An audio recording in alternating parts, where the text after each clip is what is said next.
Kenali dirimu dan orang lain. Surrounded by idiots.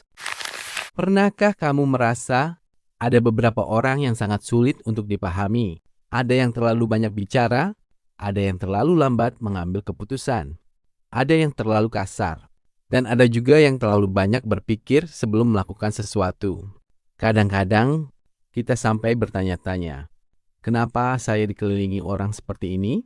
Tetapi, bagaimana kalau sebenarnya mereka bukan masalahnya? Bagaimana kalau mereka hanya memiliki cara berpikir, cara berkomunikasi, dan cara bertindak yang berbeda dari kita? Itulah salah satu hal menarik yang saya temukan ketika membaca buku Surrounded by Idiots karya Thomas Erikson. Buku ini menggunakan 4 warna sebagai cara sederhana untuk memahami perilaku manusia. Dan semakin saya memahami konsepnya, saya merasa buku ini sebenarnya bukan tentang mencari siapa yang idiot di sekitar kita, tetapi tentang bagaimana kita memahami diri sendiri dan orang lain. Sebelum kita lanjut, kalau kamu suka konten seperti ini, jangan lupa like dan subscribe. Sekarang, mari kita lihat apa yang sebenarnya bisa kita pelajari dari buku ini. 1. Kita tidak semua berpikir dengan cara yang sama. Dalam buku ini, manusia digambarkan melalui 4 kecenderungan perilaku. Merah, kuning, hijau, dan biru. Setiap warna memiliki cara berpikir dan cara berkomunikasi yang berbeda. Contohnya, orang merah biasanya lebih tegas. Mereka terus terang dan fokus pada hasil. Kalau ada sesuatu yang harus diselesaikan, mereka mungkin akan berkata, apa yang harus kita lakukan? Kapan bisa selesai? Mereka menginginkan tindakan. Kemudian, ada orang kuning. Mereka biasanya lebih ceria, suka berbicara, mudah bersemangat, dan memiliki banyak ide. Kalau terjadi masalah, mereka mungkin berkata, jangan khawatir, saya punya satu ide. Kemudian, ada orang hijau. Mereka lebih tenang, lebih sabar, dan menghargai keharmonisan. Mereka mungkin tidak langsung memberikan jawaban. Mereka lebih nyaman mengambil waktu untuk mendengarkan dan berpikir. Dan terakhir, orang biru, mereka lebih teliti, sistematis, dan suka melihat fakta. Kalau kita berkata, kita lakukan saja, mereka mungkin bertanya, tunggu dulu, bagaimana caranya, apa risikonya? Dan disinilah sesuatu yang menarik terjadi. Bayangkan 4 orang ini bekerja dalam satu kelompok. Orang merah mungkin melihat orang hijau dan berkata, kenapa lambat sekali? Orang hijau melihat orang merah dan berkata, kenapa terlalu memaksa? Orang biru mungkin melihat orang kuning dan berkata, kenapa terlalu banyak ide tetapi kurang perencanaan? Dan orang kuning melihat orang biru dan orang kuning melihat orang biru. Kenapa semuanya harus terlalu serius? Akhirnya, masing-masing mulai menganggap orang lain sebagai masalah. 2. Jangan terlalu cepat menghakimi. Tetapi ketika kita melihat hal ini lebih dekat, kita akan menyadari sesuatu. Perbedaan tidak selalu berarti kesalahan.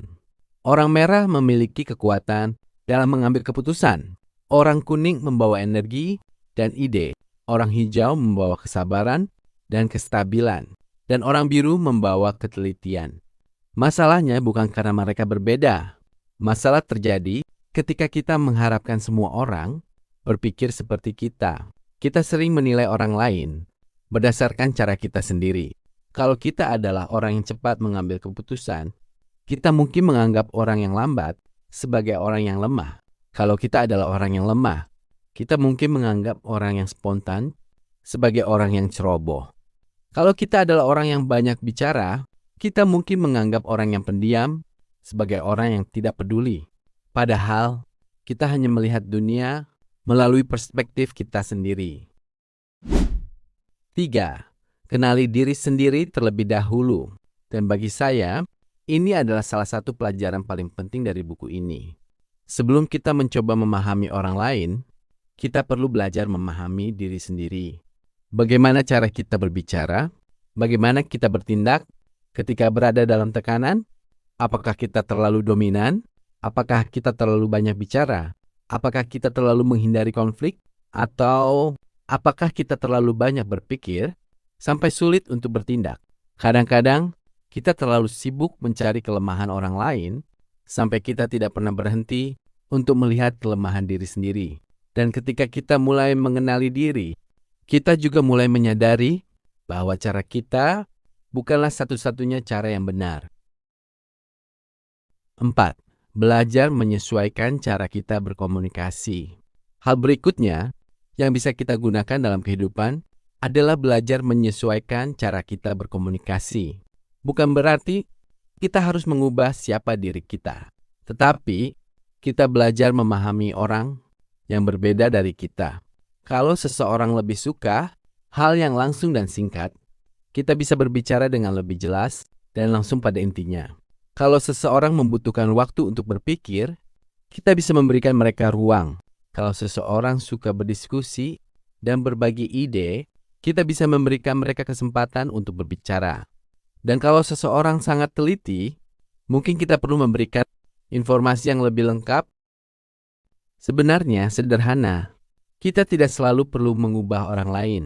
Terkadang, kita hanya perlu mengubah cara kita mendekati mereka. 5.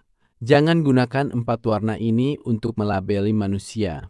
Tetapi ada satu hal yang menurut saya penting untuk kita ingat. Jangan sampai kita membaca buku ini lalu berkata, "Oh, dia merah. Memang sifatnya seperti itu." Atau, "Dia biru, makanya dia menyusahkan." Tidak, manusia jauh lebih kompleks daripada hanya 4 warna. Kita bukan hanya satu warna. Dan keadaan juga bisa memengaruhi bagaimana seseorang bertindak. Jadi bagi saya, 4 warna ini lebih baik digunakan sebagai alat untuk memahami, bukan sebagai alat untuk menghakimi. 6. Apa yang bisa kita contoh? Kalau kita ingin mengambil nilai dari buku ini dan membawanya ke dalam kehidupan, saya rasa ada 3 hal yang paling penting. Pertama, kenali diri sendiri. Pahami kekuatan dan kelemahan kita. Kedua, jangan terlalu cepat menghakimi orang lain. Orang yang berbeda dari kita tidak selalu berarti salah.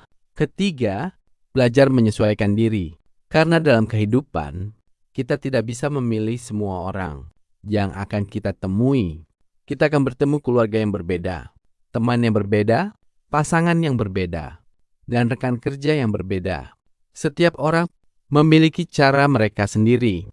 Kita mungkin tidak mampu mengubah mereka, tetapi kita masih bisa memilih bagaimana kita ingin memahami dan memperlakukan mereka. Mungkin setelah memahami semua ini, kita bisa melihat kembali orang-orang yang selama ini kita anggap sulit, orang yang terlalu kasar, orang yang terlalu lambat, orang yang terlalu banyak bertanya. Mungkin mereka bukan idiot, mungkin mereka hanya tidak sama seperti kita. Dan mungkin orang yang paling perlu kita pahami terlebih dahulu bukan orang-orang di sekitar kita, tetapi diri kita sendiri. Karena semakin kita mengenal diri sendiri, semakin kita menyadari bahwa dunia tidak harus berpikir seperti kita. Dan mungkin itulah salah satu hal paling berguna yang bisa kita ambil dari buku Surrounded by Idiots. Bukan untuk mencari siapa yang salah, tetapi untuk belajar memahami manusia dengan lebih baik. Kalau kamu merasa video ini memberikan sesuatu yang bermanfaat untuk kamu, jangan lupa like dan subscribe. Kita akan terus belajar dan melihat kehidupan dari sudut pandang yang berbeda. Sampai jumpa di video berikutnya.